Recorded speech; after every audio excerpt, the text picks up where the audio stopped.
दोस्तों, एक 14 साल का बच्चा जब वो घर पे रहता था तो उसके हाथ में मोबाइल रहता था। लेकिन जब वो स्कूल जाता था तो उसके हाथ में मोबाइल नहीं रहता था।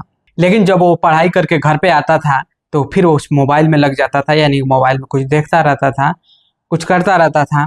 एक दिन उसके घर वाले यानी कि उसके माता पिता उससे पूछते हैं कि तुम मोबाइल में कर क्या रहे हो, क्या देखते रहते हो। तो वो कहता है कि मैं इसमें कार्टून देखता हूँ और स्कूल से जो काम मिलते हैं कुछ वो काम मैं इस मोबाइल से ही करता हूँ।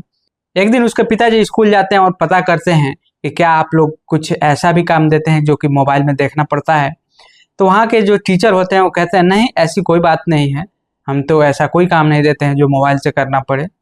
दोस्तों, ऐसा हुआ था जब कोरोना काल आया था तो उसमें आप लोगों ने देखा होगा कि वहाँ पे मोबाइल इतना जरूरी हो गया था कि हर कोई मोबाइल से पढ़ना शुरू कर दिया था। हर माँ बाप यही जानते थे कि हमारा लड़का पढ़ाई कर रहा है या हमारी लड़की पढ़ाई कर रही है। वो मोबाइल इतना कंपलसरी हो गया था, जब तक कि वो हट पाता तब तक कई ऐसे लड़के या लड़कियां हैं जिनको उस मोबाइल फोन का जो है लत लग जाता है। ठीक वैसा ही होता है इस यश कुमार के साथ। जैसा कि आपने देखा कि वो अपने माता पिता को यानी कि जब उसकी माँ पूछती है या उसके पिताजी पूछते हैं तो बस वही कहता है कि मैं मोबाइल से पढ़ाई कर रहा हूँ, मोबाइल से जो है कुछ देख रहा हूँ, कार्टून देख रहा हूँ, इस तरह की वो बातें करता है। उसके बाद उसके पिताजी घर पे बताते हैं। उसके बाद उसकी जो माँ होती है वो उसके हाथ से मोबाइल छीन लेती है और छीनने के बाद ये जो लड़का होता है वो इतना गुस्से में हो जाता है कि अपनी माँ का गला पकड़ लेता है और तब तक दबाता रहता है जब तक कि वो मोबाइल छोड़ ना दें। जब उनके हाथ से मोबाइल छूट जाता है तब उनका गला छोड़ता है। फिर उसकी माँ जो होती है वो भी सोचने पर मजबूर हो जाती है कि आखिर ऐसा क्या है, ये इतना जिद्दी क्यों हो रहा है। वो सोचने पर मजबूर हो जाती है कि आखिर ऐसा क्या है जो मोबाइल में करता है या देखता है। दोस्तों, कुछ दिन बीतने के बाद अखबारों में एक खबर प्रकाशित होती है। दोस्तों, ये खबर पढ़ने के बाद जो भी इस खबर को पढ़ता है वो सोचने पर मजबूर हो जाता है, क्योंकि ये खबर पूरे उत्तर प्रदेश की राजधानी लखनऊ की सुर्खियां बन जाती है। चौक हो या फिर चौराहे हो या चाय की दुकान हो या फिर सरकारी दफ्तर हो, हर जगह बस इसी बात की खबर चल रही थी कि कक्षा 6 के बालक ने ऐसा क्यों किया, ऐसा क्यों कदम उठाया। तो आइए जानते हैं इस पूरी कहानी को इस वीडियो के माध्यम से। तो दोस्तों, कहानी में आगे बढ़ने से पहले बस एक ही रिक्वेस्ट, यदि आप हमारे चैनल पर नए हैं तो सब्सक्राइब कर लीजिए ताकि हमारा हौसला बढ़ते रहे। यदि आप फेसबुक पर देख रहे हैं तो फॉलो कर लीजिए। तो कहानी को शुरू करते हैं। दोस्तों, आज की जो सच्ची घटना सुनाने जा रहा हूँ ये सच्ची घटना है उत्तर प्रदेश की राजधानी लखनऊ की। एक तहसील लगती है जिसका नाम है मोहनलालगंज और इसी तहसील का एक गांव लगता है घनवासा। बात कर रहा हूँ 15 सितंबर 2025 की। सुबह लगभग 10:30-11 बजे का वक्त रहा होगा। इसी बीच एक व्यक्ति जिसका नाम सुरेश चंद यादव, पेशे से वो किसान होता है, वो अपनी पत्नी बिमला से कहता है बच्चों की फीस जमा करनी है और तुम्हारे लिए दवा भी लेकर आनी है। मैं 10-20 हजार यूनियन बैंक की जो शाखा है जिसमें मेरा खाता है, पैसे लेने के लिए जा रहा हूँ, ठीक है, तुम मेरा इंतजार मत करना। इतना कहकर वो वहां से चला जाता है। वो बैंक जाने के बाद चेक में 20,000 रुपए की रकम भरता है और 20,000 रकम भरने के बाद जो बैंक का कैशियर होता है वहां दे देता है। फिर वहां कैशियर जो होता है उसके चेक को देखता है, फिर उसके खाते को देखता है और उससे कहता है कि आपके खाते में एक भी रुपया नहीं है, आपका खाता जीरो बैलेंस है, एक भी रुपए नहीं है। जब ये बात किसान सुनता है तो उसको गुस्सा आ जाता है। उसके बाद उस कैशियर से वो कहने लगता है कि मेरे खाते में पैसे हैं, ऐसा कैसे हो सकता है कि हमारे खाते से पैसे गायब हो जाए, मेरे खाते में बहुत ज्यादा पैसे हैं।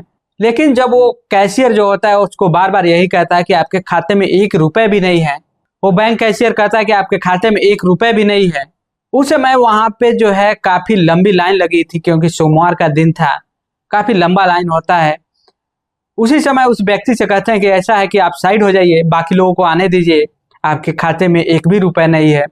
उसके बाद भी बहस करता है तो बैंक कैशियर कहता है कि ऐसा है, आप जाके बैंक मैनेजर से बात कीजिए, मैं अभी कुछ नहीं कर सकता। उसके बाद वो सुरेश चंद यादव वहाँ के बैंक मैनेजर के पास जाता है और जाने के बाद वो कहता है कि साहब ऐसी ऐसी बात है, हमारे खाते में 13 लाख रुपए थे, मैंने अपनी पुश्तैनी जमीन बेची थी और 13 लाख रुपए उस अकाउंट में मैंने रखा था। अभी मैं यहाँ पे जो है निकालने के लिए आया 20,000 रुपए, तो ये कह रहे हैं कि एक रुपए भी नहीं है, ऐसा कैसे हो सकता है। उसके बाद जो बैंक का मैनेजर होता है वो कहता है अगर ऐसी बात है तो मैं आपको जो अकाउंट है, आपका जो खाता है, मैं उसको चेक करा लेता हूँ कि आखिर मामला क्या है। उसके बाद जब वो वहाँ पे चेक कराया जाता है तो पता चलता है, जब उसके अकाउंट को खंगाला जाता है, उसके अकाउंट से 400 बार ट्रांजैक्शन किए गए हैं और 6 खातों में जो है पैसे भेजे गए हैं। वो बैंक मैनेजर बताता है कि ये यूपीआई के माध्यम से आपके पैसे कटे हुए हैं। किसी ऑनलाइन गेम में अलग अलग कई ऐसे गेम हैं जिसमें आपका जो है यूपीआई के जरिए कनेक्ट हो चुका है, जिसके जरिए पैसे कटे हुए हैं और ये 6 अलग अलग खातों में गए हुए, एक जगह पे ये पैसा नहीं गया है और कई यानी कि 400 बार इससे ट्रांजैक्शन हुआ है। जब ये बात वो किसान सुनता है यानी कि सुरेश चंद्र यादव, तो उसके होश उड़ जाते हैं, ऐसा कि उसके पैर तले जमीन खिसक जाती है। वो हैरान हो जाता है, परेशान हो जाता है कि आखिर ऐसा क्या हो गया, ये पैसे कहाँ गए, आखिर ये गेमिंग में गए तो कैसे गए। उसके बाद दोस्तों वो घर जाता है। घर जाने के बाद वो अपनी पत्नी के पास जाकर हरा थका बैठ जाता है और कहता है कि हम लोग के पास कुछ नहीं बचा, जितने भी पैसे थे वो सारे के सारे पैसे हमारे अकाउंट से ख़त्म हो चुके हैं, गायब हो चुके हैं। उसके बाद उसकी पत्नी जो है वो जब इस बात को सुनती है तो वो भी परेशान हो जाती है, हैरान हो जाती है कि आखिर ऐसा कैसे हो सकता है। दोस्तों ये धीरे धीरे खबर जो है यश कुमार जहाँ कोचिंग पढ़ता था उसके कोचिंग तक पहुँच जाती है। उसके बाद उसका जो टीचर होता है वह कहता है कि तुम्हारे पिताजी के अकाउंट से इतने पैसे गायब हो गए हैं, कहीं ये तुम्हारा तो करामात नहीं है। उसके बाद जो यश कुमार यादव होता है वहाँ से कोचिंग पढ़ता है। पढ़ने के बाद वो घर पहुँचता है और घर जाने के बाद वहाँ से नीचे जहाँ पे अपना बैग रखता था वहाँ से अपना बैग उठाता है, कुछ किताब उठाता है और कहता है कि मैं ऊपर जा रहा हूँ अपने कमरे में पढ़ने के लिए। फिर वो वहाँ पर चला जाता है ऊपर कमरे में पढ़ने के लिए और उसके बाद धीरे धीरे शाम होता है और शाम के समय में जब कुछ देर बीत जाता है, घर में जो है उस पैसे की चर्चा हो रही थी कि आखिर ये पैसे गए कहाँ, लेकिन यश अपने कमरे में गया हुआ था पढ़ने के लिए। उसके बाद जब कुछ देर बीतता है, जब वो ऊपर से नीचे नहीं आता है तो उसकी माँ जो होती है वो परेशान हो जाती है, कहती है कि देखो बेटा अभी तक आया नहीं, कहाँ है। तो उसकी एक छोटी बेटी होती है गुनगुन जिसका नाम होता है, उसकी उम्र 8 से 9 साल की होगी। उसे कहती है कि बेटा जाओ देखो कि भैया क्या कर रहा है। उसके बाद वो गुनगुन जाती है और जाने के बाद उसे देखती है उसके कमरे में तो उसका दरवाज़ा बंद है और उसे बार बार आवाज़ लगाने की कोशिश करती है। जब वो आवाज़ लगाती है वो नहीं बोलता है। उसके बाद वो जंगले से जाकर उसको देखने की कोशिश करती है कि आखिर ये कर क्या रहा है, दरवाज़ा खोल क्यों नहीं रहा है।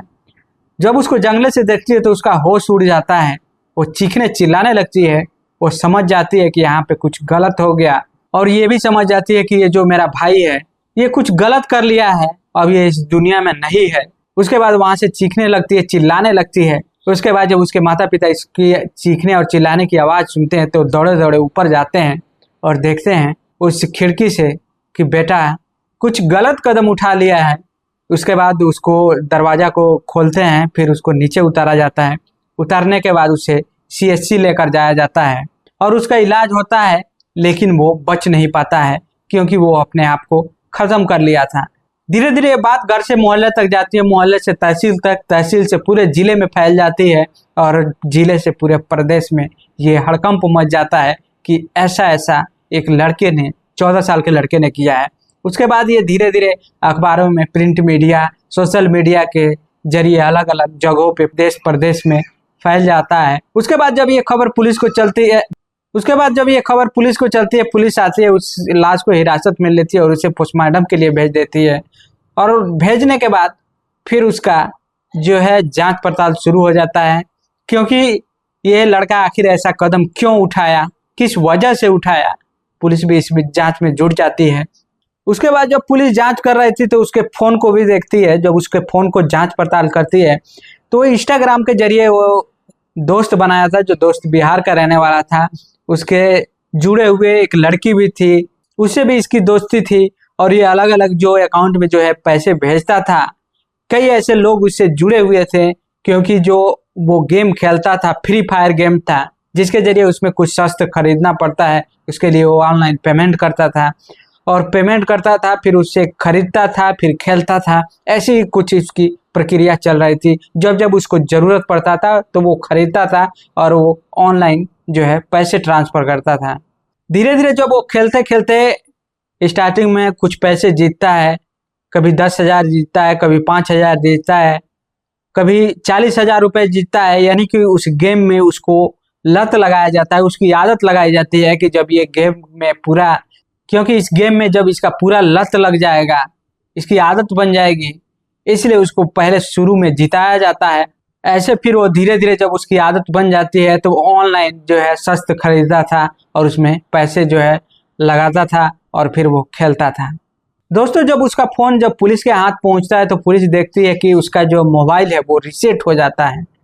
यानी कि जो कोई भी उसे चला रहा था, जिस जरिए चला रहा था, ऐसा भी होता है कि जो है उसके मोबाइल में कुछ ऐसे ऐप होते हैं या उसके मोबाइल में कुछ ऐसे लिंक होते हैं जिसके जरिए दूर बैठा व्यक्ति, उसके हाथ में जो है कमांड होता है कि इसे कितना ट्रांजैक्शन करना है या क्या इसे चलाना है, इसे कैसे क्या करना है, वो सारा कोई और ऑपरेट कर रहा था।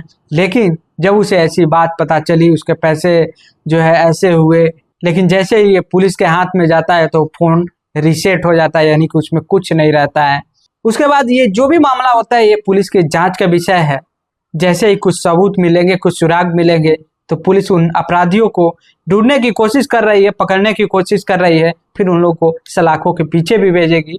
दोस्तों, इस घटनाक्रम को सुनाने का उद्देश्य आपको परेशान करना नहीं है, आपका दिल दुखाना नहीं है, बल्कि आपको जागरूक करना है, आपको सचेत करना है कि अगर आपके घर में भी बच्चे हैं, अगर वो मोबाइल लेकर जो है गेम खेलते हैं या पढ़ाई करते हैं या कार्टून देखते हैं, कुछ भी कर रहे हैं, अगर वो बच्चे कर रहे हैं ऐसा, तो आप उनके बीच बीच में फ़ोन को चेक किया कीजिए कि आखिर वो क्या कर रहा है। अगर आपको उस फ़ोन के बारे में जानकारी ज़्यादा नहीं है तो उन लोगों के पास ले जाइए जिनको फ़ोन के बारे में जानकारी है, उसका हिस्ट्री चेक कराइए कि वो अगर लड़का सर्च कर रहा है तो क्या सर्च कर रहा है, इसमें क्या देख रहा है, और वो सारी चीज़ें को अगर आप एनालिसिस करेंगे तभी जाकर कुछ ऐसा हो पाएगा जैसे इस यश कुमार के साथ हुआ, वो किसी और के साथ ना हो।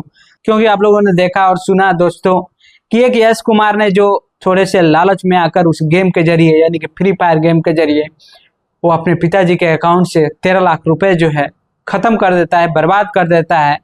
अगर आप भी अपने बच्चों को फ़ोन देते हैं तो इस चीज़ का ज़रूर ख्याल रखिए, बीच बीच में फ़ोन को चेक करते रहिए। मैं आप लोगों से यही अपील करूँगा। धन्यवाद।